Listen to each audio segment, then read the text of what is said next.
Hello everybody, my name is Cole, and I am officially back. It's been a hot minute, but I've been working on this video for about a week or so now. And today, I'm going to be ranking a bunch of different asymmetrical horror games on Roblox. Now, a couple of disclaimers before I get into this.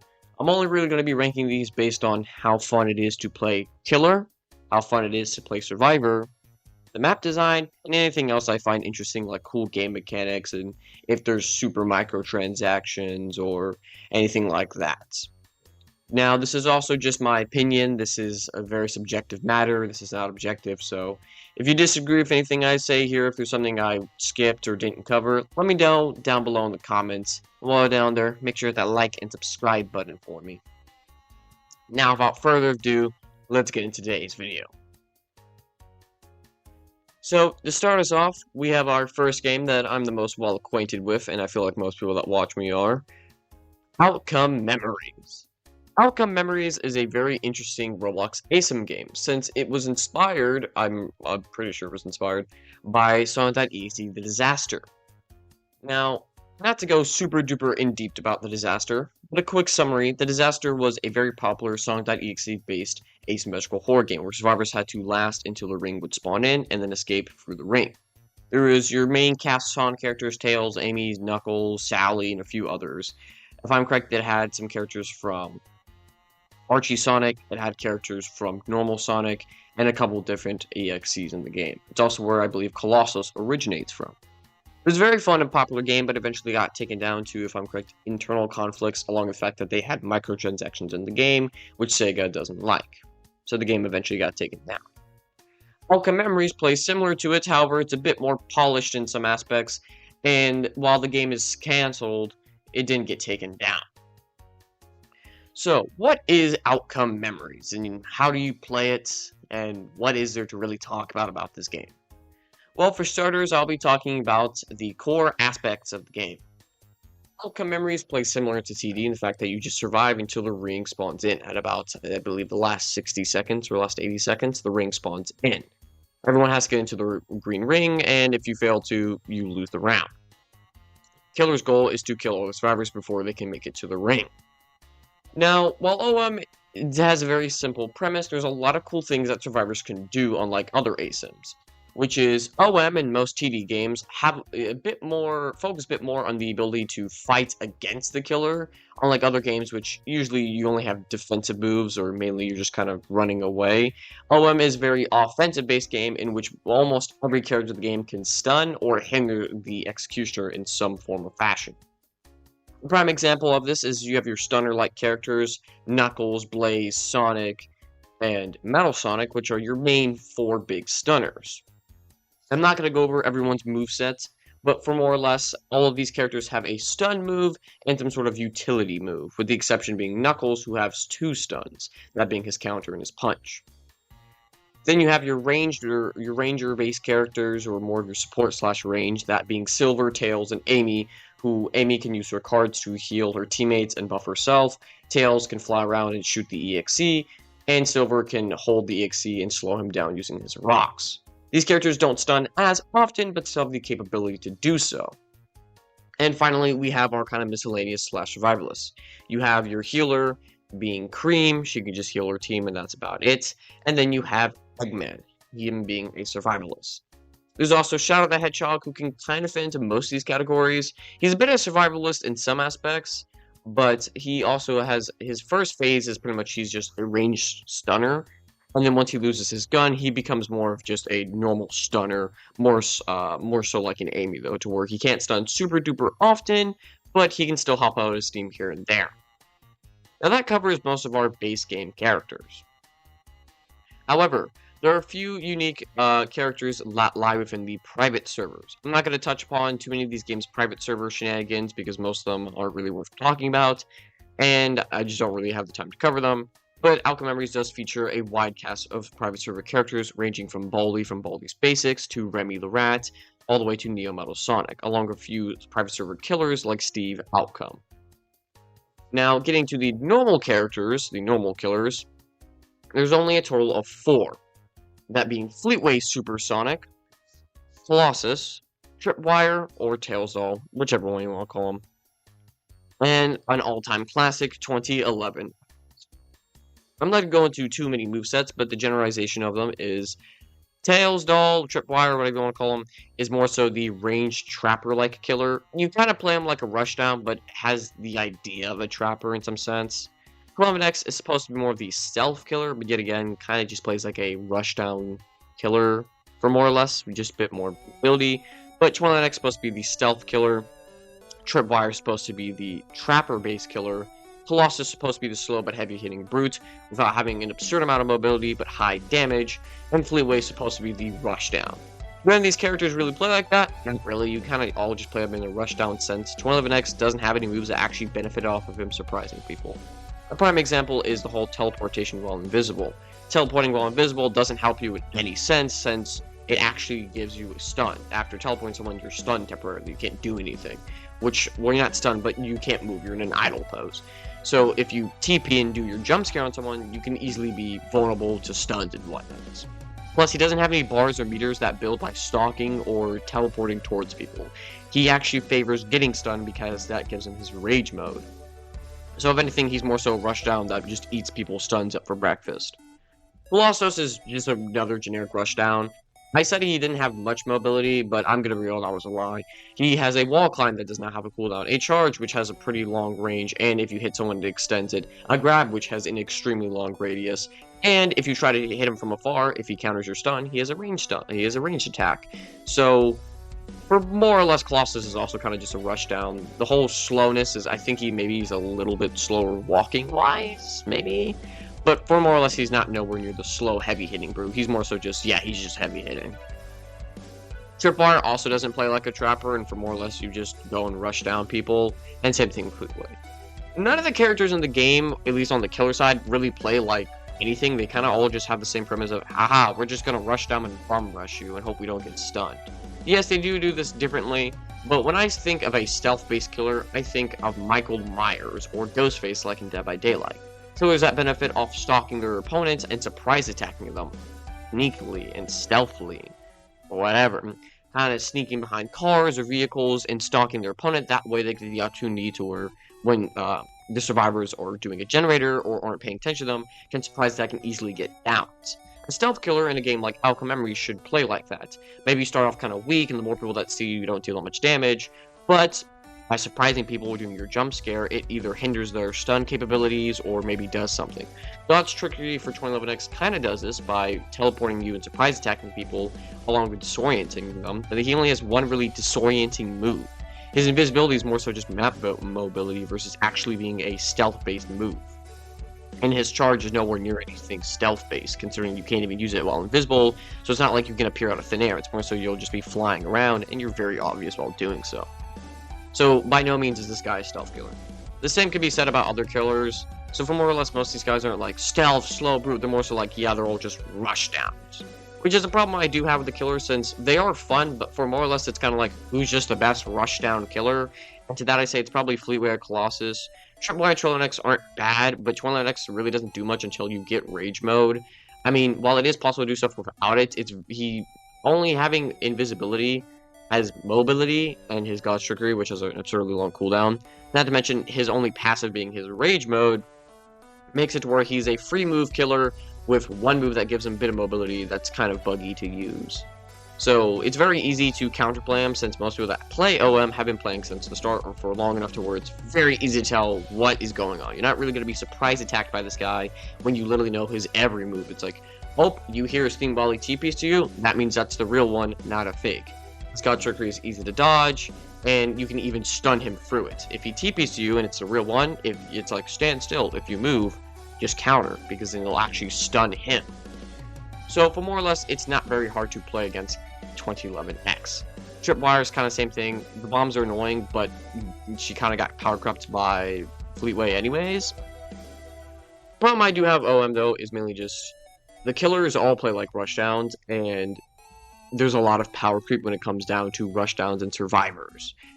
I do think the game from a killer's perspective is still fairly fun and enjoyable, but as certain killers like Tripwire, or especially 12X, it kind of feels like you're just getting stunned over and over again without being able to do much. More so of Tripwire versus 12X, but Fleetway just turns the game into a juggernaut versus an ASYM. And for survivors, it's fairly fun. However, if you're playing Tails or Cream, you're not going to have any fun whatsoever because Tails sucks. His stun has a long cooldown, it has a wind up to it, and it's not worth the payoff. And Cream is going to get beeline targeted every match, which makes sense because you're a healer, but because you're the only healer in the game outside of Amy, who isn't really much of a healer, you're going to get targeted like every match. So just be wary of that. And that's why I really can't say OM is a super, super phenomenal game, especially with it constantly getting into dramas and it now being finally cancelled. It's definitely not one of the better ASYMs. It's not a bad one. There's a lot of... Its soundtrack's really, really good, and its maps are kind of buns, but there is a lot of fun to be had with the game. Now, with all that being said, where would I rank it? I'd probably put it in like an A tier game. It's definitely not a bad game, but it's definitely not the best. Maybe a B tier even. I think it's fun. And there's fun to be had. It's really fun with friends, but I think it lacks things like, it lacks basic quality of life things like a tutorial or an explanation on how to play any survivors. There's an explanation on how to play the killers in the shop, but the game doesn't tell you that at all. So without these basic info, it's kind of hard for a new player to just pick up and play without any prior knowledge. And on top of this, the maps are just either really, really, really big or really small, and people only hang out in like one spot most of the time. So a lot of that just goes unused. Overall, it's not a bad game, but like I said, probably like a B tier. I will admit though, one of the benefits is it does have a lot of character customization, so a lot of these other games on the list don't have nearly as much, or most of them only have like one costume. But this you can mix and match all sorts of different outfits. Moving on to our next game, Pillar Chase 2 and its recode. Now, the reason why I kind of comboed these two is it's kind of hard. I mean, they are the same game, kind of. The problem I have with Pillar Chase 2 and Pillar Chase 2 Recode is it's hard to talk about PC2 without talking about its recode. Pillar Chase plays much more like your standard, maybe not standard is the word to use here, but it plays a lot more like Dead by Daylight, or a bit more like a traditional ASYM in that sense. I mean, to me, a traditional ASYM's like Dead by Daylight, or Make It to Midnight for anyone that plays Rec Room anymore. But it's you got this one strong guy, survivors just do their objective. There's not much you can really do against the killer. OM isn't very like that, but Pillar Chase 2 is a very much, yeah, you're just kind of running. You can try to fight against the killer, but more often than not, you're just going to delay the inevitable and end up dying anyways. Now, with all that being said, the Pillar Chase 2 recode plays very different from Pillar Chase 2, but they're still very tied together considering one's just the recode. A lot of the issues in PC2 are fixed in the recode. But I'll explain Pillar Chase 2 just for a little bit, and then we move on to the recode. So Pillar Chase 2, like I said, plays like your standard ASYM. There's one big guy and a bunch of small, weak survivors. I think it's a 1v12, though I could be wrong. Now, the cool thing about Pillar Chase is its monsters. I'm going to talk about its monsters a lot, because the survivor gameplay, there's not really much there, but we'll get to them. So, not only are monsters really fun to play because they have a lot of different costumes that reference other things in pop culture media and other cool games, they're also just cool looking. The themes on the monsters are cool. They have cool chase themes. They have cool LMS thingies. And overall, it's really, really fun. A cool thing to know is they have a lot of different monster characters. I'm not going to list all of them, but some of the ones you may know is MX, which is kind of like Mario's version of Sonic.exe, or a version. I'm not too well vested in him. They have MX. He's pretty cool. Force King, which is, I believe, from an ARG or analog horror series, or might be honestly just creepypasta. I forget. They're all very similar nowadays. But there's the Forest King, MX, which are pretty well known. They have characters like EXE, for any more Sonic fans out there. EXE is pretty cool. He was going to be an OM, but sadly was canceled. But they have EXE, MX, Force King, Rosemary, Vapor, Ione? I think it's Ione. Of course, they have our goat, Baldi. There's 2 games of Baldi in them now. So, will this keep going? Will we get another game of Baldi? Who knows? Should we get a Baldi counter? But yeah, there are quite a few interesting Pillar Chase 2 monsters to play from. They have a pretty big cast. They have a lot of inspired characters like Inkfell and Jeffrey Woods, who are obviously based off of Bendy and Jeff the Killer. They used to have Springtrap in PCX, but those characters were removed, but are coming back copyright free, so supposedly, I'm not sure what's going on with that, but overall, the cast of monsters is pretty cool, and all of them play actually how you think they do. Like OM, most of the monsters in this game actually play like they say. Most of them are kind of just go at them and I guess rush downs, but they do have a good amount of actually stealth surprise killers who can jump scare you. Something to note, I have not played all the monsters, so I don't know how all of them exactly work, but I've played against most of the monsters, so I do know how playing against them feels. A prime example is Jeffrey Woods. I've never actually played Jeffrey Woods, but I do know he's a stealth killer who, if I'm correct, can crouch and can kind of just surprise attack people. I'm pretty sure he plays similar to Ghostface in the fact that he can crouch down and stalk people and then surprise attack when the moment's right. So that's pretty cool. Or then you have characters like MX, one of my personal favorites, who's kind of just a go-get-em. You just dash at people, hit them, deal a lot of their HP, but trade-off of having not much stamina. Something I probably should have said earlier as well is some of these games have stamina systems, some of them don't have stamina systems. OM doesn't have a stamina system, you can sprint infinitely, while in PC they do have a stamina system.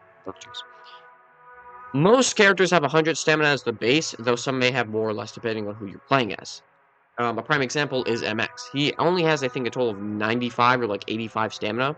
Very close to 100, but not 100. And sprinting costs stamina, and so does attacking. So his trade-off is kind of being like Claw's effect, that he deals a lot of damage, but he can't run around very fast, and he doesn't have a lot of mobility. He also doesn't really have anything of knowing where people are, so no tracking or detection moves.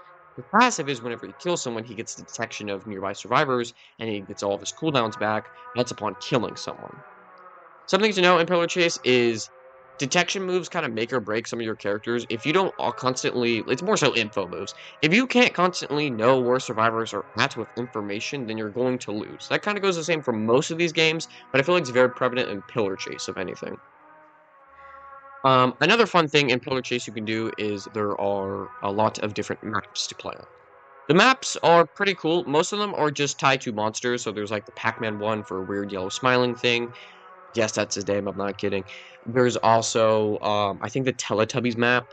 There's this cool one referencing Project Kaiju. And I think there's a few more I'm forgetting here. I'm pretty sure there's Green Hill. There might be multiple Green Hills. I don't know. My point being, the maps are pretty cool, and the monsters are fairly fun to play as. Another cool thing about the monsters is the cosmetics and milestone system. After reaching so many levels of monster, I believe it's every, like, at level, I think, 5, might be 10, you get the bronze skin along with one of their LMS quotes. I think at level 20, or maybe like 35 or something like that, you get I think, silver skin. And I think it's like level 50, you get the gold skin. And at level 100 of monster, I believe you get their golden skin. Most of the time, it just makes them look like a bronze, gold, kind of like a metallic looking and corresponding to that color. So if they're diamond, they'll kind of look like a metallic looking metal diamond-like character. I'll have an image up on screen right about now. However, here's the cool thing. Some of them add special effects and whatnot to your monster. So it is very fun in the fact that, hey, if you main a character, like playing this character a lot, it will give you rewards for that, and you don't always have to buy everything. You can just buy these skins outright, but they're kind of expensive, so... But yeah, I just thought this was cool to mention, how the game actually rewards you for playing out, and so it's like, hey, if you're grinding a bunch to get other characters, it's not like you're like, I really want to get MX, but I also like this Rosemary skin. It's like, no, here's a free Rosemary skin, and then you can still get MX if you want to. Overall, pretty cool. I like when devs do that, so it just makes it to where the player doesn't have to grind 24/7 to get just one cool cosmetic. Now getting to the survivor gameplay of Pillar Chase, this is where things get a little hairy. The survivor gameplay of Pillar Chase is very, very linear and kind of boring. There are abilities that do help you, however, most of them are either getaway tools or just kind of delay the inevitable. Prime example is Sprint Burst. Sprint Burst allows you to quickly sprint away from the monster and gain a big speed boost, but afterwards, you're very, very slow. So the downside to using this is, if the monster has any sort of map mobility or has a lot of stamina, they're just going to close the gap anyways. It's like, ooh, I got away with them using my sprint burst, but now I'm slow, so they're just going to catch up. So by the time I can sprint normally again, they're going to be right on my tail again, and I'm probably going to die. This isn't going for everyone. Certain monsters have not a lot of stamina. It's like, this is really, really good against, but against some monsters, it doesn't do well, so it's very situational. Another thing to note is you have things like invisibility, which you would think is really good. The monster can't see me. Nice. The problem is if they have any detection move at all, they'll still be highlighted. I'm 99% sure if they have a detection move, you're still going to be highlighted to them. So this does nothing against people like EXE, who just detects everyone, or like detects a good portion of people on the map every 11 seconds. That's just a passive. Or MX, who if he kills someone, he's going to see you if you're nearby. It's like, oh my god, he just killed my buddy. Let me go invisible. And he still sees me. So situations like that occur a lot. Or counter, to where it's like, hey, if you can parry opponent's attack, you get a bunch of stamina back and knock them away. Downside, I don't think it drains any of the monster stamina, and if you miss, you take double damage. So, using this against someone like MX, and yes, I'm referencing MX a lot, you get one shot. So, the abilities are very 50-50. Most of them are situational, or they're just like, hey, this will help you, but you will probably die anyways. There's also, like, Explode, which just blows yourself up, but you drain the monster's stamina. I'm not sure what the point of this move really is, outside of just being, like, a last-ditch effort, but I almost see this never being used. I, like, barely see this ever. There's Taskmaster, which is, like, I think default. This is by far probably the best move. It just allows you to see where all of your objectives are. Speaking of which, there are objectives in this game. Every time you complete an objective, you get 3 things happen. The timer goes down by a little bit. You get a little bit of the moolah, of the money, and you get malice. I think that's what they call it. I'm pretty sure it's malice. You pretty much get monster chance. Your monster chance goes up the more objectives you do. This not only rewards players for doing their objective, it helps out their team by lowering the clock, it helps out the player by giving them more money, and they also get monster chance. So overall, there's no reason to really not be doing your objectives, unless a monster is chasing you. Which even then, still do your objectives, alright? Just, if you die, at least you got the chest open. But overall, Pillar Chase 2 is a pretty fun game. I think it has a pretty banger soundtrack for its monsters and whatnot. The maps are pretty cool. Survivor gameplay could be better, since, like I said, most of the abilities only really help you delay the inevitable or really just escape tools. So there's not a lot of stunning or fighting back against the monsters. And another problem is, for more or less, if you're a new player, you're kind of cooked. I'm going to be real, this game isn't super beginner friendly. It does tell you how to play most characters by giving you information on, like, pretty much everything as long as you go to the shop. Unlike OM, it's not, like, hidden away between going to the shop and just, it's very clear. It's like, hey, there's a question mark. This probably means I know how to play the character if there's a question mark. And I'm pretty sure there's tutorials. If not, there isn't in the recode, but we'll get to that.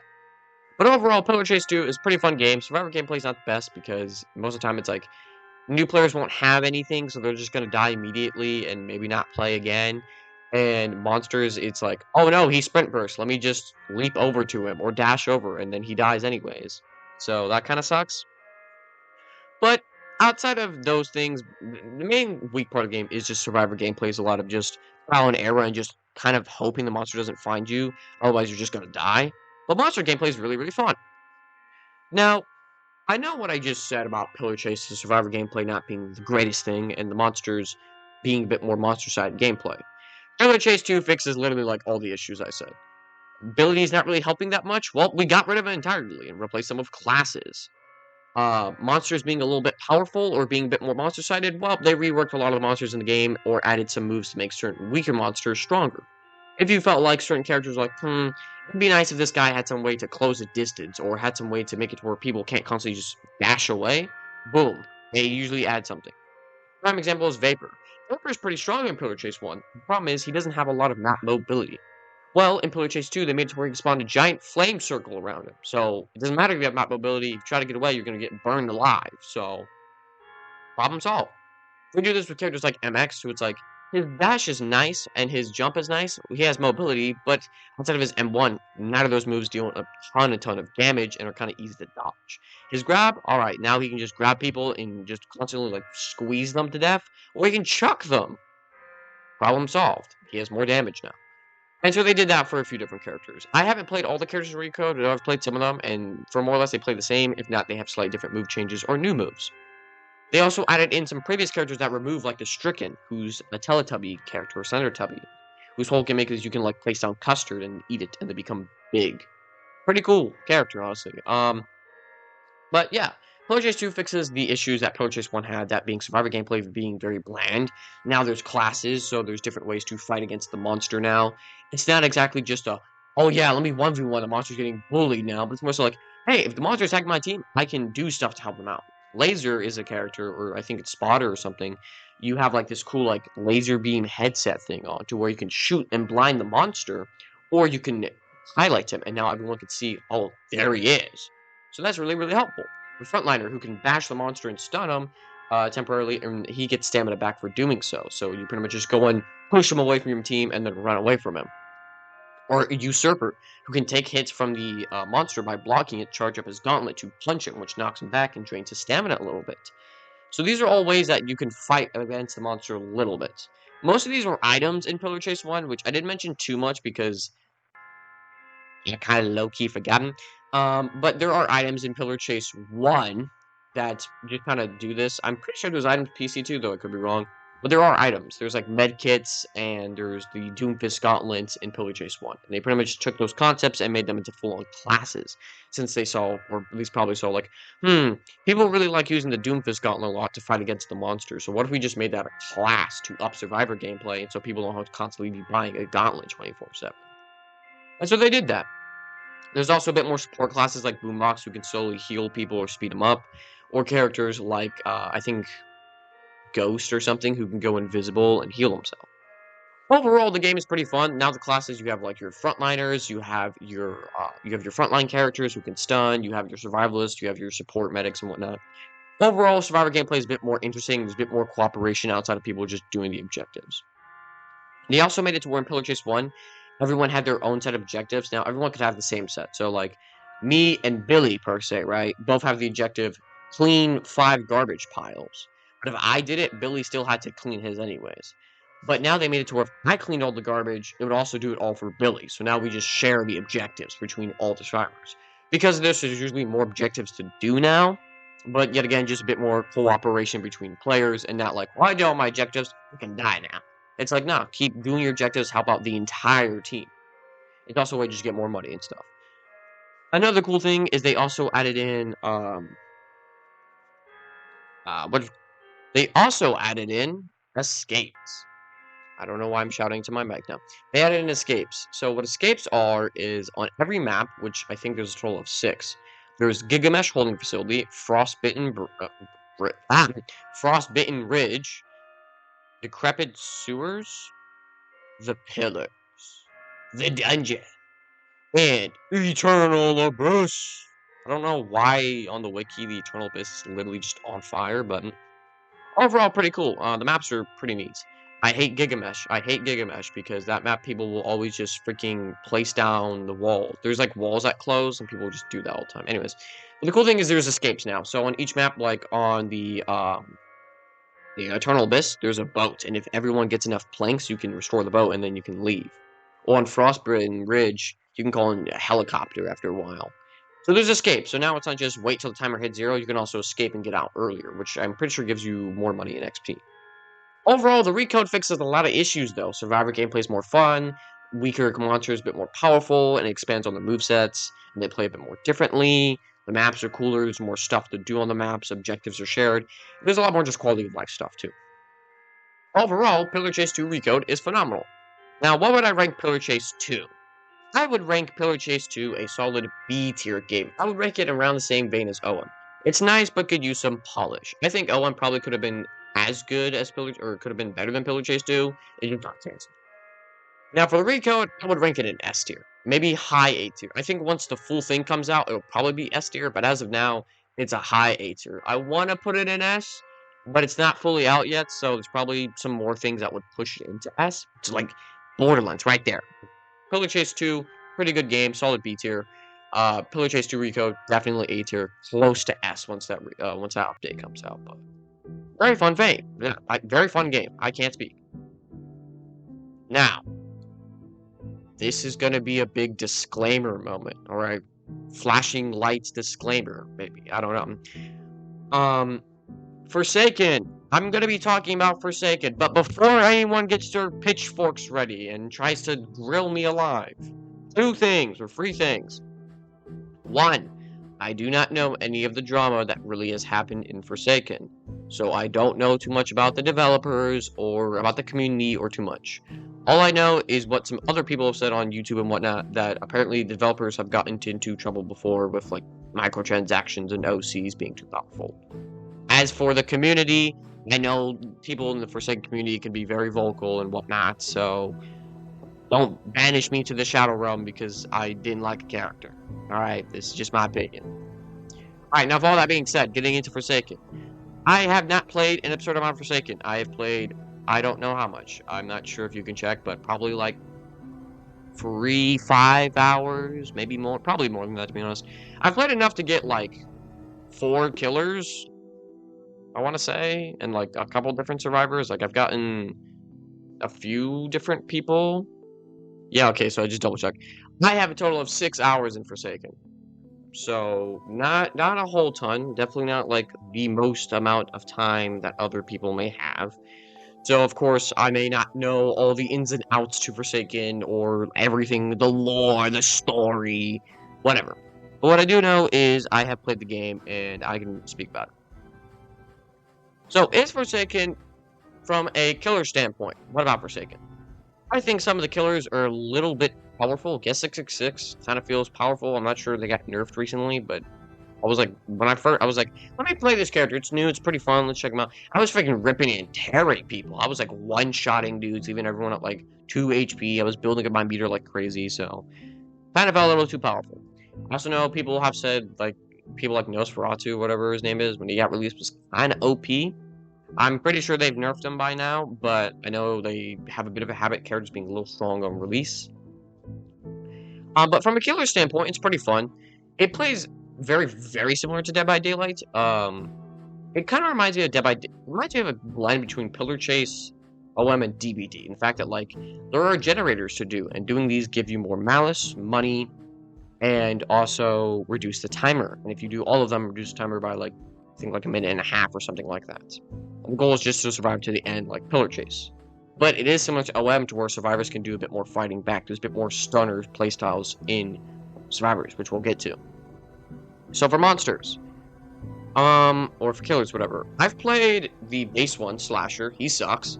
He's terrible. I'm not sure how people manage to make this character work, but he's a close-range killer, but that's the problem. He's a close-range killer with, like, no mobility options. And while you are faster, I think, than all the other characters, it's more so about stamina management versus anything. So it's like, yeah, I can catch up to Survivor if we're both running directly in a straight line and we both have max stamina, but if he, like, loops me a couple times or stuns me or something like that, he's just gonna get away. It's like, if you have a very melee-based close-range killer, give him some mobility. Give him, like, a dash or something. He doesn't have, like, anything. So it's really hard to do anything. And since he is just melee, anyone with a bit of range can kind of just nuke the dude. There's not a ton of range people, but like certain characters, like Builderman, who plays on like the sentries to slow him, it's kind of an annoying to deal with since you can't just get rid of them from afar. You have to walk all the way over to him and just hit them, which takes a hot minute. So overall, he kind of sucks. I like playing 1x, 1x, 1x, 1x. I don't know how many 1x's there are, but I like playing him. Kind of tryhardy. I see a lot of like sweats playing him. But pretty fun character, not gonna lie. You have a long-range slash, you have a stun, you have a map reveal, so you got a bit of info move that gives you mobility. You've got some range attacks, and you got a cool like zombie thingy that makes dead survivors come back and kill people. So, pretty cool character. He's pretty cool. I like his soundtrack. His music's pretty fire. Pretty cool character. And then, like I said, I played 666. So, from a killer standpoint, from what I have played killer, pretty fun. It's kind of annoying getting looped 24/7, but I played a lot of DBD, so I've gotten used to looping a bit more. But it's honestly a pretty fun game from a killer standpoint. It's not bad. I know the community can kind of be toxic sometimes from what some people have described, but in most of my matches, people don't really say that much anyway, so I found it to be pretty fun in my time playing Forsaken. I don't think it's too bad. I'm not sure something with the devs is why people don't like it that much, but I think it's that bad of a game. I think people should give him more of a chance. Now, coming down to survivors, it's kind of finicky. I think some of the survivors are fun, but I think some of them are also incredibly boring to play at. I've played a good amount of 2-time because I liked the gimmick, which is like you sneak up on people, stun them, and you get like your respawn. It's really hard to build that respawn, even if you're hitting those stuns. Most of the time, you'll either die before you get the respawn off, It'll be just you left, and then you won't need the respawn.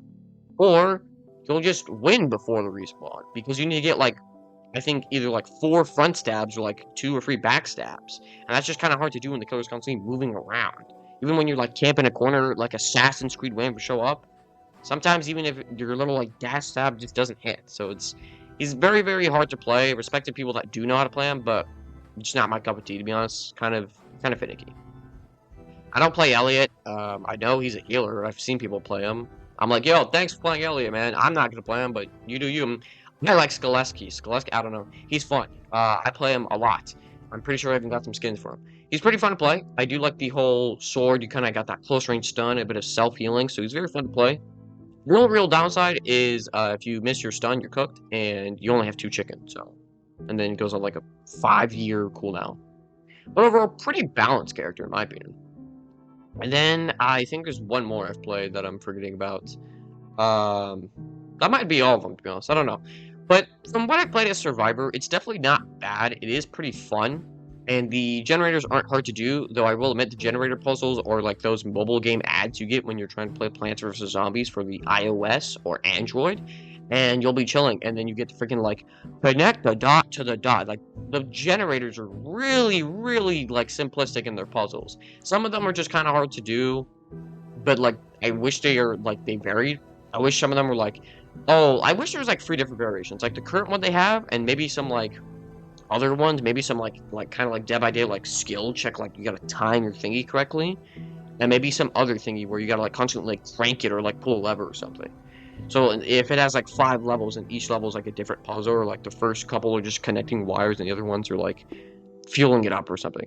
I feel like a bit of puzzle variation would be nice. Maybe some people, maybe they just like the way the puzzles work, but I feel like puzzles could be a little bit more differentiating because they feel a little too easy, and most of the time they feel kind of easy and really quick to do, and they're not very, very fun to do. So it kind of just feels like free time and money, but overall definitely not bad. The maps are pretty cool. I know most of them, I think, are referencing old Roblox stuff. It's very Robloxian. Overall, the maps are pretty cool, though. Some of them have looping spots, some of them don't. The only annoying bit is how some of the maps are, like, you can get, like, slowed or, like, poisoned if you walk in certain things, and that's not, like, the game doesn't really tell you that, for more or less. So, that kind of sucks, but, overall, not half bad. So if I had to rank Forsaken, I would say, oh yeah, there's also a lot of skins. There's a lot of skins in the game, and there's also a good amount of microtransactions. There are Roblox, you can purchase stuff with Robux in Pillar Chase, but it's more so just for like certain limited time skins and whatnot, or just certain skins in general, which most of the time you get just by grinding anyways, or you can buy Monster Chance, which I don't 100% agree with, but yet again, it's something you can grind for free. A lot of stuff you can just grind for free, you don't have to spend money. The same goes for Forsaken. There is a good amount of microtransactions, but yet again, you don't really have to grind. Most of it's just grinding. I feel like Forsaken's a bit more grindy than other games I've played, but that could just be me. But overall, is it super microtransaction heavy? No, not really. Is the soundtrack good? Yeah, I think so. Or is Killer fun to play? I think Killer's pretty fun to play from what I've played, and Survivor doesn't seem too bad. Overall, I would rank Forsaken an S tier game. Now, originally, while I was making this video, I didn't think I was going to like Forsaken as much as I did end up enjoying it. But I've played Forsaken in the past, I've played it recently, and I think overall, it's not a half-bad game. I honestly don't know why it gets a lot of hates. I see a lot of people make videos and just dog on its community or its devs, but I haven't encountered that many toxic players, and I haven't really done too much research on what the devs did. But I like what they're doing so far with the game. I think it's pretty enjoyable. And overall, I think it's our first S tier on the list. It's fun, its soundtrack's good, its characters, and it feels fairly balanced. I like it. I could honestly sit down and play Forsaken for a couple hours. It's like Dead by Daylight, you know, it's a sit down, maybe just have some snacks or like have a YouTube video in the background and just play it for some Forsaken. Hit in some clips. It's pretty fun. I haven't really played with any friends, so I'm not sure if it's more fun or less fun, but it's probably more fun. Overall, definitely an S tier game. So, congratulations, Forsaken. You've gotten your first S tier on the list. He didn't pick up the clapping. Anyways, moving on to our next game. This game, I want to take a bit of a break. Sorry for the ear rape there. I want to take a bit of the break, right? A bit of a break.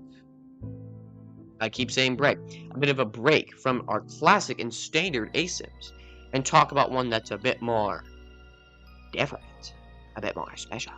Man. Anyways, so this one is called Playbreak. If you couldn't tell by me saying break 7 times beforehand, it's called Playbreak. It's based off Poppy Playtime, and more so, it's based off its ASYM counterpart, Project Playtime. It plays kind of just like a port of Project Playtime, from what I understand, but I like it. I think it's fun. I'm not gonna go super duper in depth, considering it kind of just does play like Project Playtime. It's kind of like another game we'll get onto later in the list, but it is more so just a copy of anything, more like just a port onto Roblox. Is that necessarily a negative thing? No, but that's why it's kind of hard to give it a lot of positives or really be like, wow, this game is so immaculate, so much more well polished, when most things are kind of just set rips anyways. But I'll talk about it nonetheless because I found out about it recently and it's fun. So Playbreak is a game like Project Playtime. Your goal is to complete puzzles and get a bunch of toy parts, which calls in the train. And then you get on the train and escape. Boom, you win. It's you and I think 3 other people versus 1 monster. Your goal as a survivor is, like I said, to get toy parts. But how do you do this? The puzzles. The puzzles vary from, I think, 4 different ones or something. There's this weird one where, like, it's weird. There's, like, this 4 white bar thingies that show up, and they go from screen to screen. You gotta click it, and it clicks those 4 in place. And the next ones, you gotta match it. You don't have to match it perfectly, but every time you miss one of your squares, the next one will be a bit smaller. So if I do, like, 4 bar, the next one I only get like 3 on there, the next one will only have 3, and if I only get 2 on there, the next one's gonna have 2 and so forth. So the more times you get it correct, the easier the puzzle is, but the more times you get it wrong, the harder it becomes. Pretty cool for puzzle-wise. And they also have like just a generic like puzzle, like literally you just gotta like fit the pieces to make the image. Then there's one where it's like a memory thing, so there's so many dots that light up, and you gotta click those dots correctly, and then you gotta do that twice. There's this like claw machine one where it's like you need to get like the Huggy Wuggy plushie, so you just scoop up the Huggy Wuggy plushie from the vending machine and put it in there. So overall, the puzzles aren't super complex or anything. They're pretty basic. They're not really super hard. They are kind of time consuming though, because it's not like, oh, one thing is, no, there's 3 puzzles on each of the triangle thingies you do them on, so it kind of take a hot minute to complete. But if your team is all working together on the same one, then you can get toy parts like crazy. You can also go into 3rd or 1st person, and you have your handy dandy grab pack to assist you in doing puzzles and whatnot.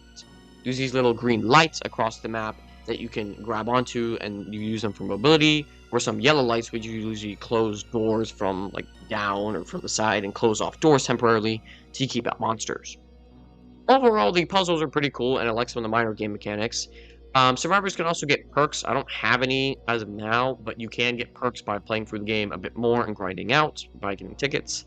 You default start off with a combat roll, so it just allows you to roll. I don't think it gives you iframes, could be wrong though, but it is a bit of mobility. As for monsters, yeah, this was a fun begins. Yeah. The cool thing about survivors, or my bad, monsters, there's 4 to choose from. You got Huggy Wuggy, You got Huggy Wuggy, Mommy Long Legs. Tweaking out right now. We also got Boxy Boo, and then you got this other, I think it's literally just called Stocky. I'm pretty sure this is an OC. I don't think this is an actual Poppy type character, but if I'm wrong, please correct me, but I don't think he is. So Huggy Wuggy, I have not played. Same thing, Mommy Long Legs. I didn't play those 2. I played a lot of Stocky, and then I played, I think, Boxy Boo 2 times. Stocky's whole gimmick is he can crouch down and like charge up a leap and leap at people. Pretty cool. Boxy Boo can, I think, kind of just walk around and grab people and then attack them. Pretty cool as well. Now, the fun part about this game is you also have as monsters. Your goal is it's pretty much just Dead by Daylight. You kill someone, you put them in like this weird like vault door floor hatch thingy. I think it's called a hatch. I don't know. You put them in there, and they have to fend off from Huggy Wuggy plushies until their teammate comes and saves them. Their teammate has to keep their hands on the door to eventually reel them out. Boom. And then they're down to life. Do this enough times, Survivor, and then they just die. I've never seen someone actually die. I've just seen people get like down a life or 2, but I've never seen anyone actually be fully finished off. Same thing as Killer. I've never actually fully finished anyone off. It's kind of hard getting kills as Killer because everyone has 3 lives and you're playing against 4 other people. or like 3 other people, something like that. So it's like total like 12 or like 9 times you got to do this, which is kind of hard. So most times survivors are winning. So the game definitely favors survivors a little bit more because of the fact that they have more lives. There's more survivors than killer, which is obvious, but the killers don't seem ridiculously strong or anything like that to really warrant their, like most of these games, like, hey, you're outnumbered, but you are very, very powerful. In this game's like, you're outnumbered and you're slightly powerful, but the game kind of favors survivors. They can close stuff. They have vents they can crawl through. They have the green lights they can grapple onto. And they have their teammates. They have free lives. Monster gets like 1 ability. That's about it. So it's definitely survivor-sided. The soundtrack, I'm pretty sure all monsters have the same chase theme, so the soundtrack is kind of whatever. The maps look cool and whatnot, but that's because all the assets are just literally from Poppy Playtime and Project Playtime.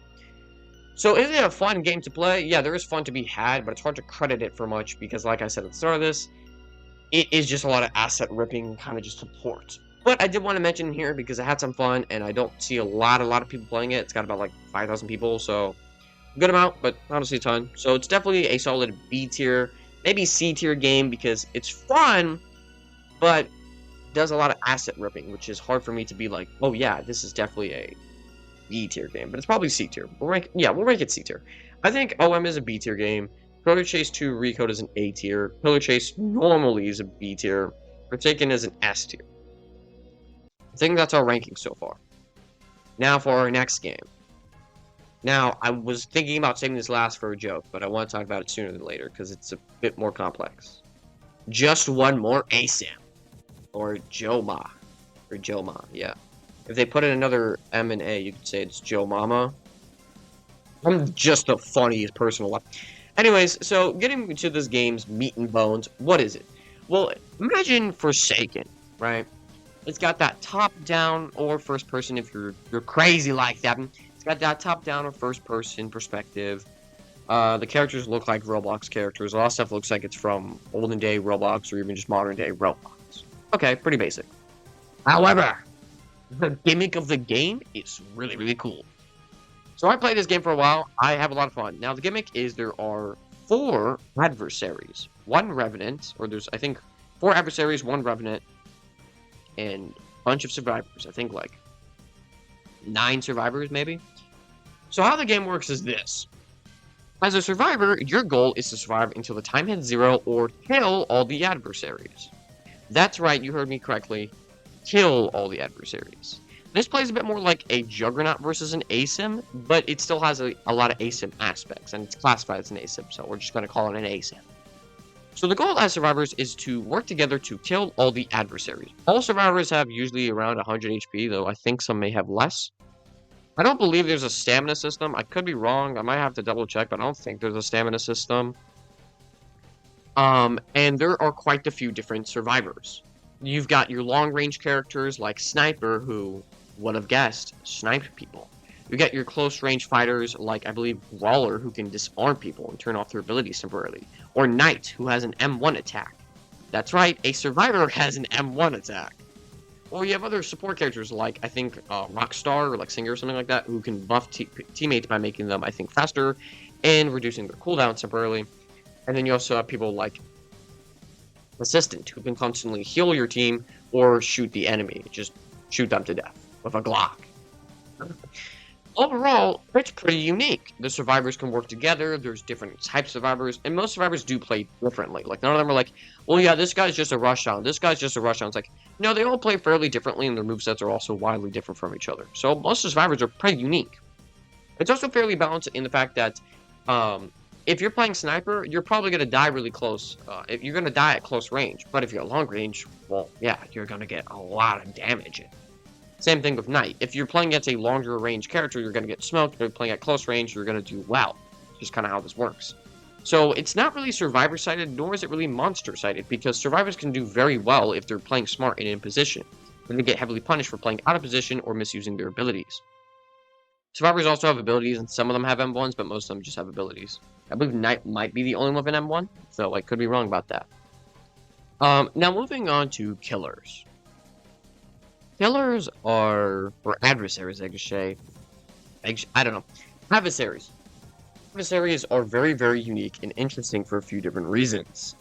The first one being, they are strong, but they have health bars. Unlike most games like Beaten, unlike most games where either A, characters don't have health bars, or the characters that do have a lot. Prime examples Forsaken. Most killers have health bars, but it's such a ridiculous value that you're never really being able to actually kill a killer in Forsaken. You don't deal nearly enough damage. Well, in JOMA, or yeah, JOMA, I'm just gonna call it that, or JOMA, adversaries can be killed, and that is the objective. The game heavily encourages you to kill people, so it's not like a, oh, well, yeah, it's kind of like a side thing you can do, but you mainly, no, it's like, yeah, they're gonna hunt you down, you gotta play smart, man. Now, adversaries, because of this, have usually 500 HP or higher, with usually the ones lower being Glass Canyon-like characters. And they usually deal a lot of damage. They also have abilities that go on cooldown. Their abilities usually have shorter cooldowns, and most of them have M1 attacks, for sure all of them do. Now, I'm not going to cover every single adversary since there's a total of 10 playable, 2 unlockable, 8 viable. Bars. Here's the fun part, though. Here's the fun part. There are adversaries that kind of are just counterparts of survivors. A prime example is Dullahan. Dullahan plays very similar to the Knight. He has a counter, and the Knight's whole gimmick is he has an M1 slash, counter, and a cleave charge up, so he can charge up and slash with heavy damage. Dullahan can do the same things, except Dullahan can spawn in his own little minions to attack people with. Another cool thing about Dullahan is you cannot see his HP bar. It randomizes. The person playing him can, but survivors can't.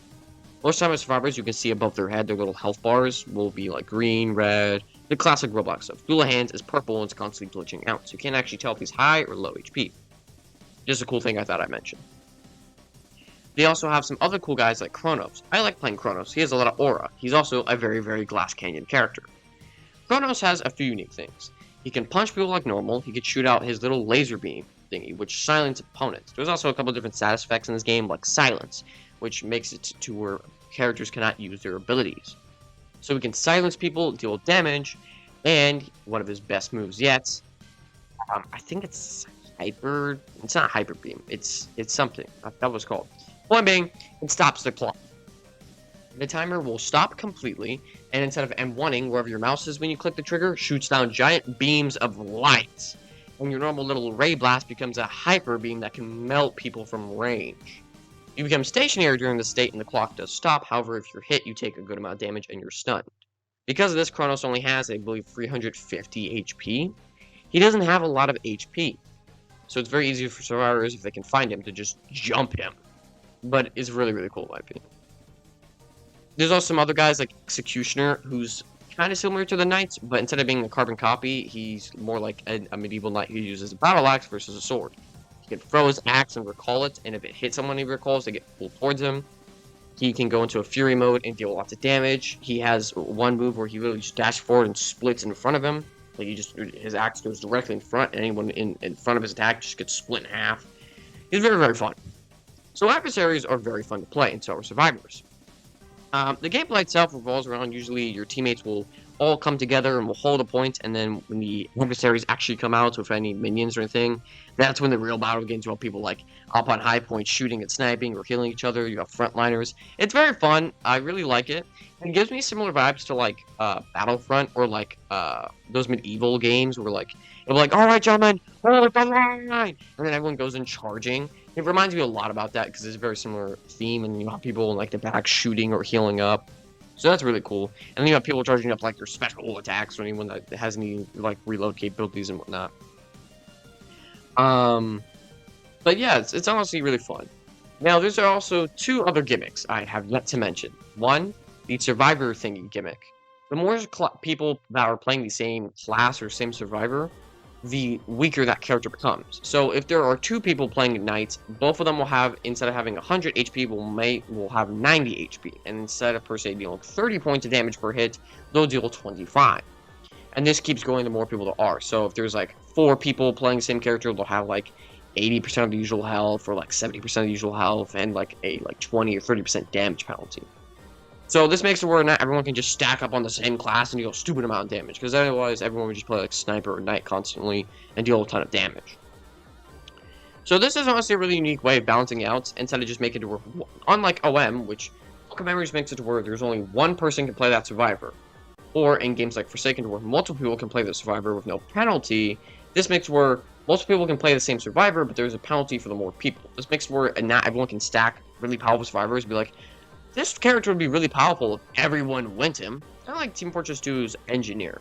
Engineer by himself is powerful, but if everyone goes Engineer, then you kind of are unstoppable. So to counteract everyone from just playing one class on their own is kind of okay, instead of being really powerful, they nerf them. I really like mentioning this and just talking about it because I think it's a really smart and intricate way and very unique way of just stopping stacking and stopping characters from being super overpowered instead of just constantly nerfing that character or restricting it to like only 2 people at a time. Then there's the Revenant, I think, or Remnant, whatever. This is the AI controlled killer. He is the strongest, being able to deal a lot of damage, usually having shorter cooldowns and having a ton of HP. If I'm correct, if you kill him, you instantly win, though I could be wrong. But killing all the adversaries wins you, and I believe killing the Revenant also wins you. A cool thing about the Revenant is he's AI, but he's very smart AI. Unlike, I feel like AIs in Roblox games can range from very smart to very stupid, especially in ASYM games. AIs can be very smart, very stupid, and very predictable. Revenants aren't really like that. It's kind of hard to loop a Revenant because he'll use his abilities. It's like, oh, this player is looping me. Let me use an ability, like a range attack or something. They don't usually disengage, but they'll usually go after whoever they spot first, whoever's trying to fight them. And they usually go after low HP people. So they're very smart. They'll go after low HP people, know when to use abilities, to engage and disengage. They are very, very smart AIs, which I think is very unique. And it's very important that they're smart because the game kind of rides a lot on the Revenant being one of the more centerfold pieces of the game. So overall, it's a very cool gimmick. I like just one more ASYM. It is everything that I wanted ASYM to be. It has a banger soundtrack. It has cool character designs. Its characters, I'm not sure all of them are original, but its characters are cool, their costumes are cool, the designs are cool. Its game modes are cool. There's a few different game modes. I'm not going to go over them, but there's Invasion, which is like, it just spawned a bunch of AI-controlled characters versus normal people. There's the special, like, Revenant mode, where everybody will be on the same team, and there's one AI-controlled opponent, but the AI is super powerful. It's like Doomslinger, like Deathslinger or something. He's got a bunch of HP, but if you beat him, you get to access a special adversary. But yeah, it's honestly really cool. The AI is cool. I like the gimmick of being more of a fighting ASYM versus more of a retreat and run away ASYM. And overall, it's just a very fun game to play, and I would definitely recommend checking it out. It's still it's an alpha, and sadly, it only really has 500 players, but I would say it's probably a solid A-tier game. I would put it higher. I would probably put it S tier, but it's kind of hard for me to put certain games in S tier, especially when they're just in their betas or when there isn't a lot of content in them. But for now, I would say it's definitely an A-tier game. It is very fun, and I would recommend checking it out for anyone that wants a little bit of a break from your standard asymmetrical horror game. Now, I'm going to talk about a few more games and then wrap up since we don't have a ton of time. So here are 2 more games that I like to play and I think are fun. Reality Compromise. I'm not going to go super duper in depth because truth be told, I did not play a ton of this game recently. I played in the past, just not really recently. And I also find it to not be... It's very different than most ASYMs, and I also find it not to be super duper enjoyable. It's probably just me thing, but I don't have a lot of fun playing this game. But it's based off Madness Combat, for anyone that knows that. But yes, for anyone familiar with Madness Combat, it is a very old, I want to say, Newgrounds, kind of like animation series. I'm not sure if it was a game or animation series. It might have been both. But point being, it follows the story of like this dude named Hank, and he's in Nevada, and he's fighting against these dudes who have like all these special abilities, and he's like a big corporation and whatnot. And I'm not too well versed in the lore. The game's based off that. You have quite a few characters to choose from. As a merc, which are the killers in this game, there are Sheriff, there's Jeb, the Auditor, Madness Combat 2 Tricky, Normal Tricky, or he's just called Tricky, I guess. Sheriff, I've already said him. There's Mag Agent Torture, I think Stanford, I think there's one, and there might be one more I'm forgetting about. I think like Stanford's buddy, something like that. Anyways, Quite a few characters to choose from. I'm not going to go over all of them, since I don't own all of them, and I haven't really played all of them. The only one I really played was, I think, Tricky, and a bit of Sheriff. Can I just comment too, Tricky is very weird, he's very wacky, he's very chaotic. Your whole gimmick is kind of just being a chaotic jester character. You can go into a cannon and pop out and land on people, deal a lot of damage. You have, I think, a pie you can throw, which can deal damage and slow people. You have your basic M1 attack. I'm pretty sure you have a gun, you have a jetpack, and you can also, I'm pretty sure, put down like a giant bomb. Overall, his moveset's very chaotic, though. It's kind of just come out and hit people, blow them up, start gunning them down, fly around. Very just rapid, rush down, chaotic character. Sheriff, I played a little bit. I don't know all of his moves, but I'm pretty sure he has dual revolvers. He's a bit of a range killer. I forget what else he has. I played against him. I did buy him. I just haven't played a ton of him yet. Like, I think I played him like one time a while back, so I honestly forgot. But overall, Killer is fairly fun to play from what I have played. I've played more so Agent versus Killer. But from what I have played Killer, they are fairly fun to play, or pretty cool. I don't think anyone's super overpowered. I think Mag Torture Agent or Torture is kind of overpowered because his like shotgun that he has deals a lot of damage. It can like one-tap people. But overall, Killer's not the worst thing to play as. It's pretty fun, especially since you have a lot of HP and you're very powerful. Now I'm going to talk a bit more about the guys you play as, which I'm pretty sure is agents or something like that. Anyways, your goal is to hunt down and kill the mercenary. You have a couple different options doing this. You have your primary, your secondary, your melee. Melee can range from being a crowbar to a fire axe to a frying pan to, I'm pretty sure, a baseball bat and a machete. And you have your secondary, which I believe ranges from being like just a normal pistol, I think an automatic pistol, a pistol with a bit more ammo, a deagle, and a revolver. And for your primary, you have your options of just your kind of generic shotgun, I think sniper rifle, SMG, which I'm pretty sure is the base one or one of the base ones, minigun. I think there's a flamethrower, though I could be wrong. Thought there was a grenade launcher, yet again, could be wrong. But you're pretty much, you got your like generic ballistic weapons, and then your explosive and more high damaging weapons, which obviously cost more money. You also got some armor you can wear. You got a headpiece and chest piece. Most of these don't do much outside of just give you a bit of defense, though some of them have things like you get some more ammo, your reload time is reduced. Just some basic stat buffs. And yeah, that's all we really have for your little agent dudes. You also have a dash, just like a simple like quick dash, like in most battlegrounds games. And overall, it's pretty fun. You hold out guns, kind of just gun down people and shoot them up, and just go ham. You know, just light them up. And overall, it's very fun playing as Survivor, I want to say, mainly because I play that a lot more, and I find myself enjoying that a lot more, especially when you're just kind of like bobbing and weaving, just gun them down. It's very like, go get them, guys, teamwork game. Well, maybe not teamwork game, but it definitely has that feeling of like I said earlier, that kind of like crunch feeling, like everyone's just gunning down same target. It's like, they got Billy, hit him with the RPG, stuff like that. But overall, it's a pretty fun game. I'm gonna rank it though like a B tier, just because I don't think it's the most interesting thing.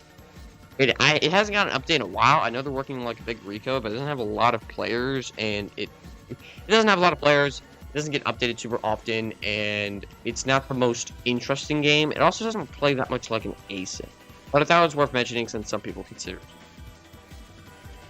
Now, moving on to one of my personal favorite asymmetrical horror games.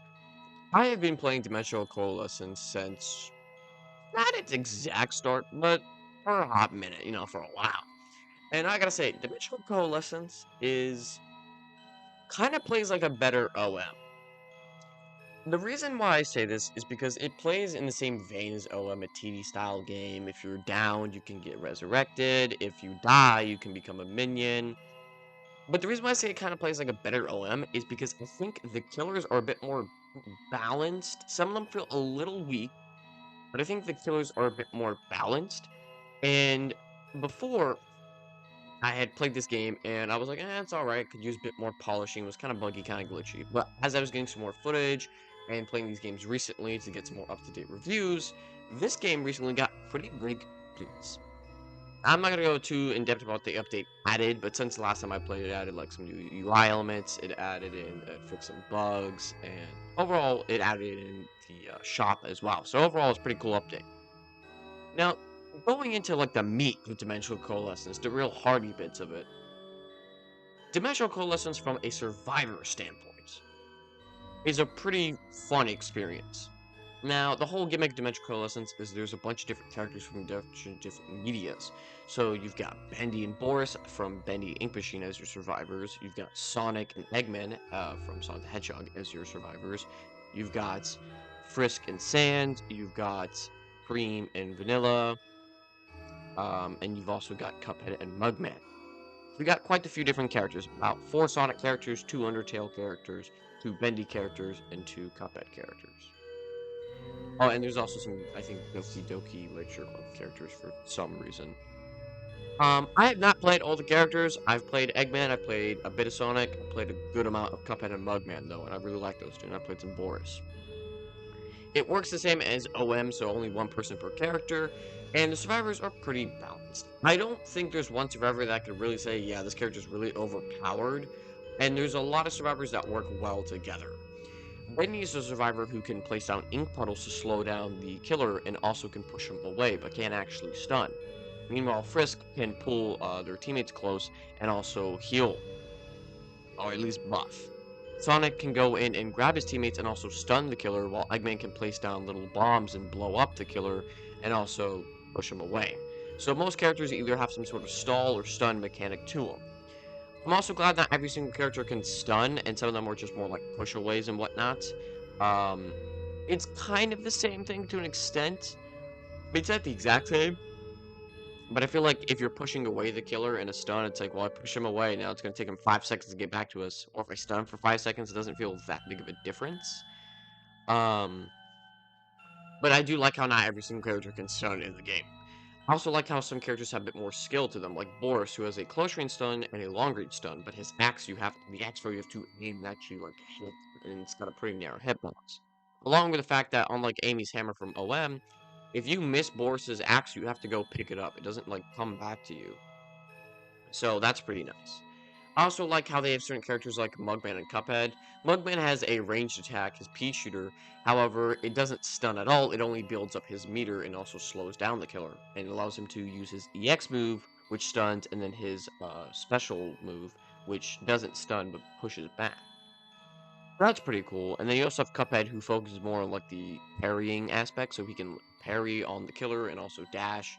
And so overall, the survivors are very, very fun. I don't think there's one survivor that plays exactly like the other. You've got some range slowers, you've got some trappers, you've got some stunners. So I guess they do play a little bit similar to each other, like Bendy and Eggman, but not the exact same. So overall, it's a really fun game from a survivor standpoint, and I really do enjoy it. There's tons of cosmetics, and the characters are quite fun and enjoyable.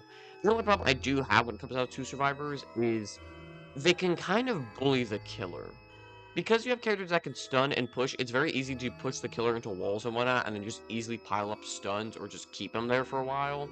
And it's also like Frisk can pull their team anywhere. So if you're like really far away, you just pull your teammate like halfway across the map, or pretty far. So it's like, oh, my teammate's playing out of position, I'll just rescue them, and the killer can't punish them. So it's really easy to just go all in with stuns and then just get rescued, which is really annoying for the killers because it's like he was playing completely out of position, should have died there, but kind of baloney. And that moves me on to my killer segment. Killers kind of get dogged on this game a good amount. I haven't played all the killers, or no, I have played all of them. I've played Vortex, Kara, and I always forget the purple person's name. I think Sayori or something like that. Um, Kara is pretty fun. She's got some range slashes, and then you've also got the ability to reload your save. So you can save, which I'm pretty sure gives you an indicator to everyone. And then when you reload your save, it teleports everyone except you back to that position, so you can kind of just TP people back and immediately attack them. You've also got some ranged projectiles to help you out, so Kara's pretty fun. The only downside to Kara is your ranged projectiles don't go super duper uber far, and you don't have like any map mobility. So if anyone can just run away, you're kind of cooked, which is why you rely so much on your save mechanic. But not too bad overall. Pretty fun killer, fairly balanced. Like I said, Kara doesn't have any map mobility, so it's kind of hard to do anything. Vortex is really, really weird. I've played him. He kind of sucks. He has a little bit of map mobility with his burrow, which allows him to go into the ground and become super fast, and then pop out and get a really big jump. He also detects everyone while he's using this mood and highlights them all, so that's neat. He's got a jump attack, which he jumps in the air and slams down. The problem is it's kind of easy to dodge as Survivor, and it kind of sucks depending on what map you're playing on. Like, maps that don't have much ceiling, then yeah, it's pretty good, but like on the banking machine map where there's a lot of areas that are just really small or tightly compact, it's really hard to leap because you'll just donk your head and immediately fall back down. Same thing with his burrow. It's kind of map dependent since you can't use springs while in your burrow. So if you burrow and someone's on a different elevation, you literally have to get out of your burrow and hop on a spring to go get them because your jump doesn't leap you high enough. So two of his moves are kind of map dependent. It's like, oh, he gets defeated by simple ledge or ceiling, so that kind of sucks. He has a laugh, which is neat, and then he has his M1 attack. He's fairly fun to play, and his whole gimmick is pretty much showing up, rush down, and attack people. And if you get stunned enough, you get your outburst, which is pretty much rage mode. It stops the clock and makes all your moves slightly more powerful. Problem is, this is like really hard to build up because you only get to see the meter. Like when you get stunned, you see the meter go up a little bit, but you only see it when you get stunned. So you can't tell if you're super close or not, especially if you're not getting stunned often. It's like, I got stunned twice. Am I like halfway there or not? Well, you got to get stunned one more time to see your meter for about 5 seconds. So that kind of sucks. Plus the rage mode doesn't even last that long. It doesn't even say how long it lasts. It's just a meter that goes down. And plus, I don't even think you detect everyone while doing it as well. So it's really hard to like time it properly. Because if I'm correct, you can choose when to activate it.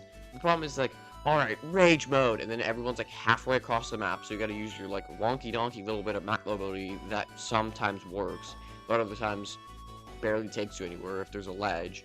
And then finally find everyone only to get stunned and immediately lose it.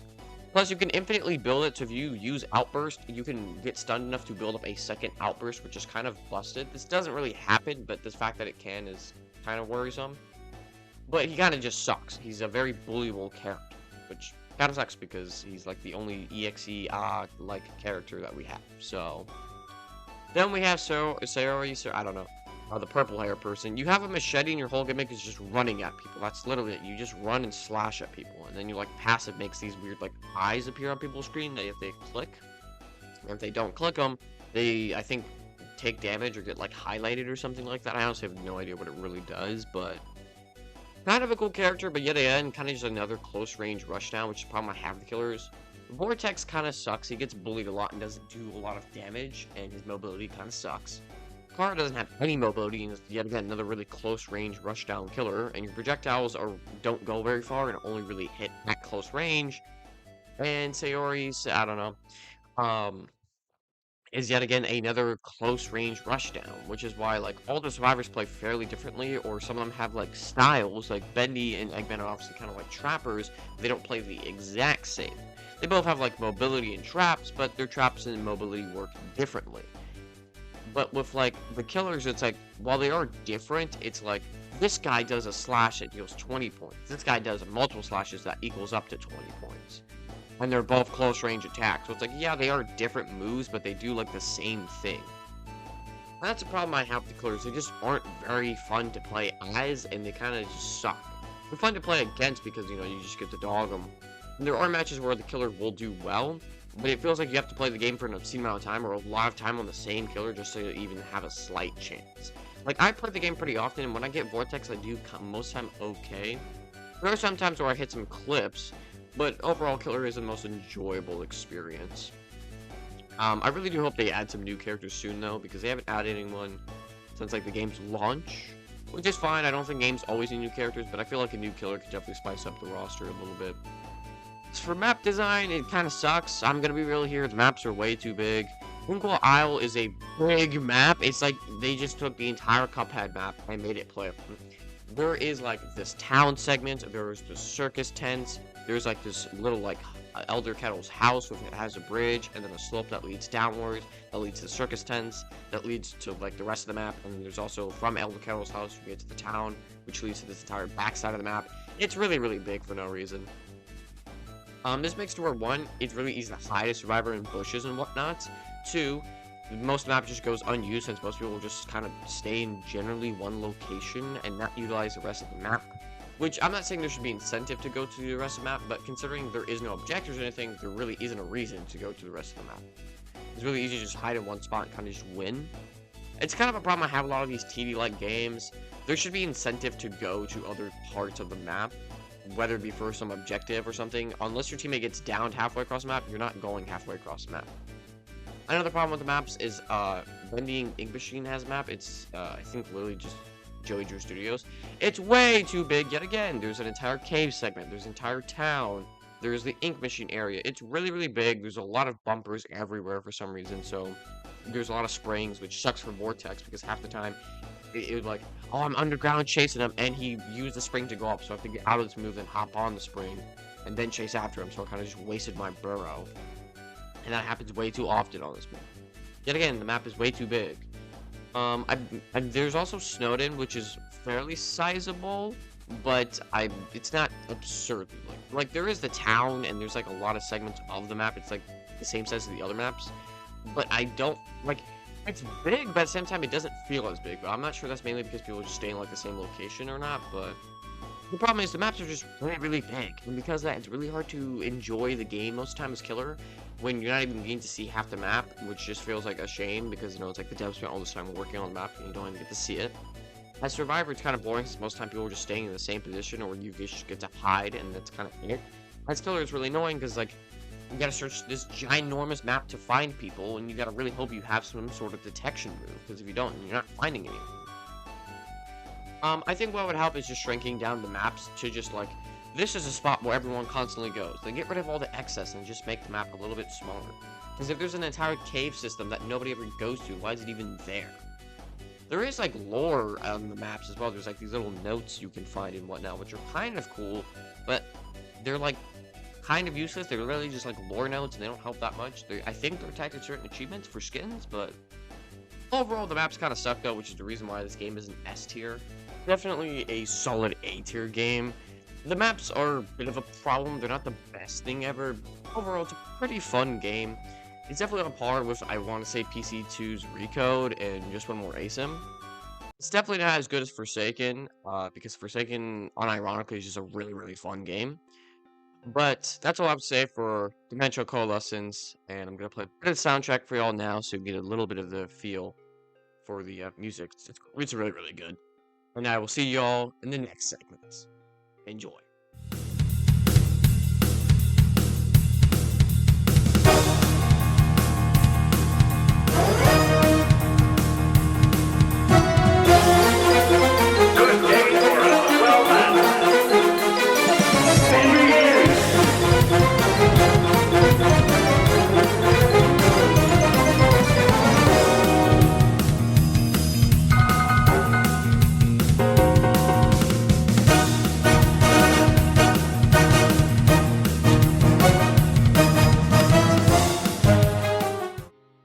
And that brings us to our final segment, Doom by Fate. Doom by Fate is going to be the kind of final last game that I talk about from a super in-depth standpoint. So the next couple games probably won't be super duper interesting, and I'm just kind of going to go through them. But Doom by Fate. Doom by Fate is a very interesting game because it does survivors quite well, to be honest. I don't find the survivors to be too powerful. It does have a couple issues, which I'll get into later, but starting off with the positives, Survivor gameplay. Survivor gameplay is quite fun, to be honest. The characters they have are pretty cool.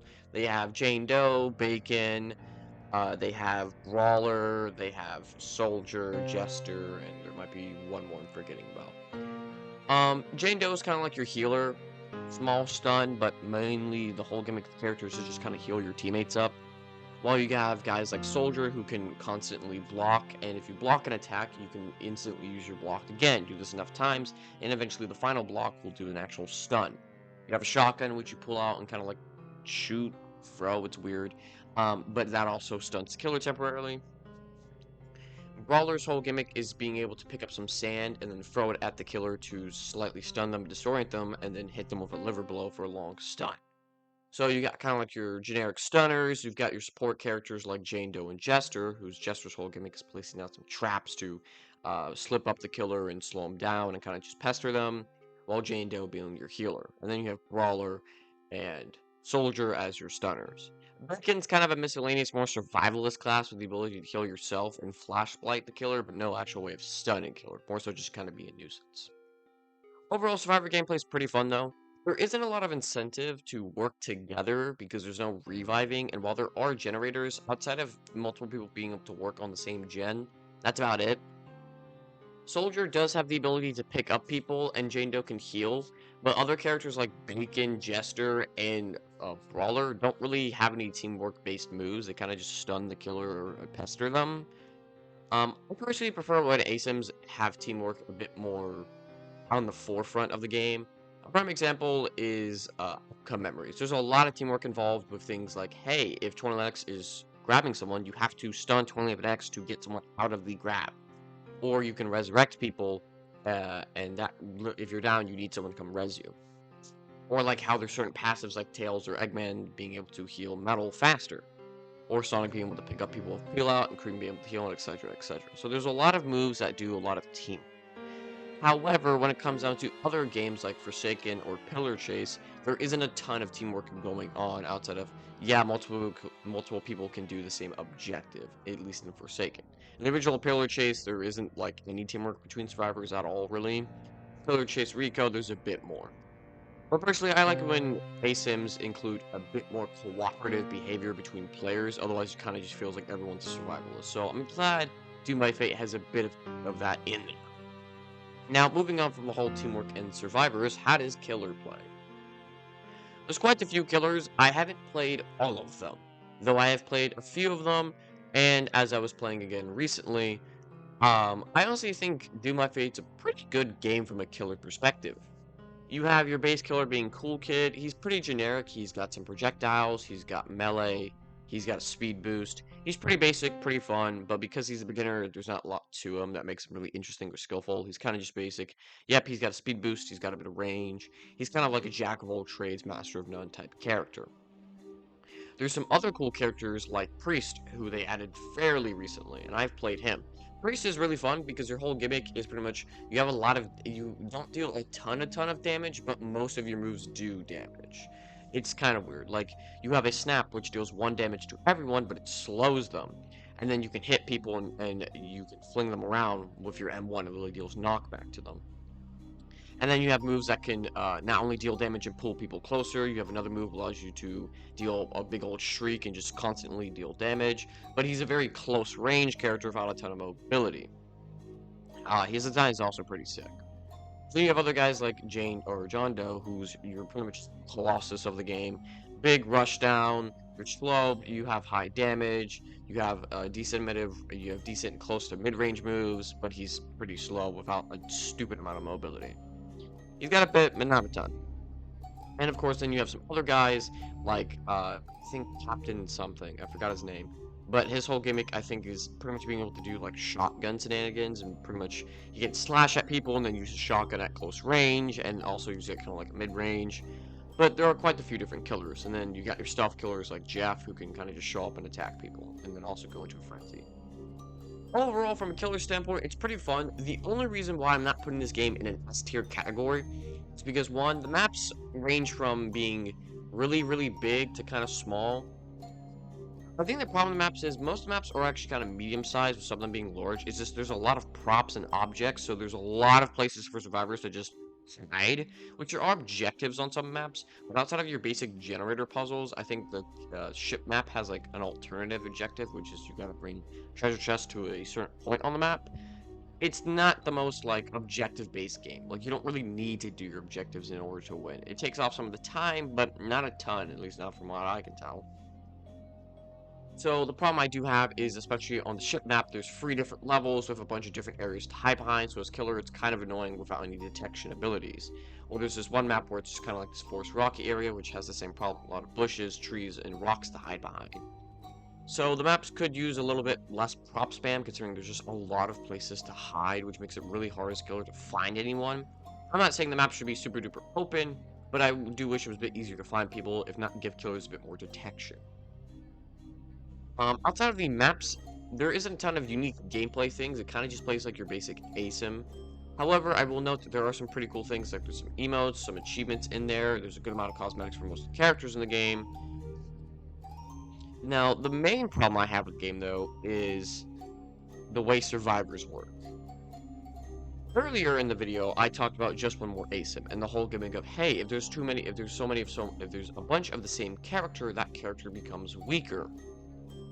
Or in games like Alchemy Memories, where it just locks you into one person per character. However, it follows the same format as Forsaken, to where everyone can play the same character, which wouldn't be that big of an issue. However, the problem is you run into matches like I did recently. I'm pretty sure it's somewhere in the footage in the background, to where you can just face up to like 4 people that are all playing like the same character. Like, I played a match where there was like 2 brawlers and 2 soldiers. So I had to deal with constantly getting, that's 4 stuns, then there's the 2 sands, there's the brawlers with the ability to throw sand and destroy at you, and if you attack them, they can evade. If they have the ability to lever, blow, and stun you, then soldier can constantly just block your attacks and then stun you, or just stun you normally. So it's a very stun-heavy comp. And while I don't like to go into like the meta terms and be like, oh, min-maxing, it is really annoying because those are the most fun characters to play, from at least my opinion. Vester, Bacon, and Jane Doe aren't bad, they're just not the most entertaining gameplay, since most of the time you're not really doing much, instead of just doing gens and occasionally helping. But the starter characters are obviously going to be more popular because you get to do more. You get to do your gens when you're on cooldown, and then kind of fight against the killer, which I feel like more people like. Because of this, there's more lobbies where people are always playing stun characters. So instead of there being 1 or 2 stun characters, there's 3 to 4 or even more stun characters, which makes it really annoying as a killer when you're playing against 4 stun characters that have no downsides. They don't get any reduction on cooldowns or increase on cooldowns. They don't have less HP or anything like that. So the balancing there is kind of skewed, because all it really takes is one lobby to be like, alright guys, let's just all go the same character. Or even just a few people to play like the same, alright, let's just all go soldier, or there's a couple soldiers, and it's just annoying. This is somewhat of a nothing burger problem, because like, well, what lobby is all going to collectively decide to go the same character and whatnot? But my problem is, you will find lobbies where people go like, you will find lobbies where there are a lot of stunners. OM is a game that has a lot of stun-based characters. The downside is none of them really have self-sustain, and the other thing is killer has a lot of workarounds to stuns. Some of the killers have blocks, you have rage mode, some of them can just fly and easily avoid. In Doom by Fate, you don't have that same grace. A lot of the characters, if you are going to stun as Survivor, most times your stun is going to hit. If you're at close range and you're fighting against a killer or a soldier, your stun's probably going to hit. Same thing with Brawler. It's really hard to miss these stuns, and so killers aren't like, oh, well, I'll just block or counter. You're kind of eating stuns with no upside or anything like that. So I think that's just a bit of a problem. I feel like a workaround is simply just either put a limit, like only 2 people can play the same character, or just do what just another ASYM did and just nerf the character the more people there is. Yet again, this may just be a me problem, but I do find it really annoying when there's a ton of stunners in the lobby. It just makes it really hard to do anything. But overall, from a killer standpoint, the game's pretty fun, minus the stun-heavy gameplay of Survivors. Survivors are fairly fun. I do wish they made some of the other survivors like Bacon do a bit more, because he really is just a survivalist class, but overall, Survivor and Killer is fairly fun to play. I don't think there's one definitive all-powerful Survivor or Killer. I do think for Killer side, Priest is a little weak, but he does have his benefits. John Doe is kind of powerful, and I will say for Survivors, Soldier and Brawler are definitely a little unbalanced. But honestly, it's not too bad compared to a lot of these other games. So I think I'm probably going to put this in a solid A-tier game. It's not bad, it's pretty fun. The maps could be a bit better, but I like the way it's going, and the new killers are pretty fun. Overall, definitely an A-tier game. It's better than Pillar Chase 2, and it's definitely better than OM. I like OM, but I think it just does some things better than OM.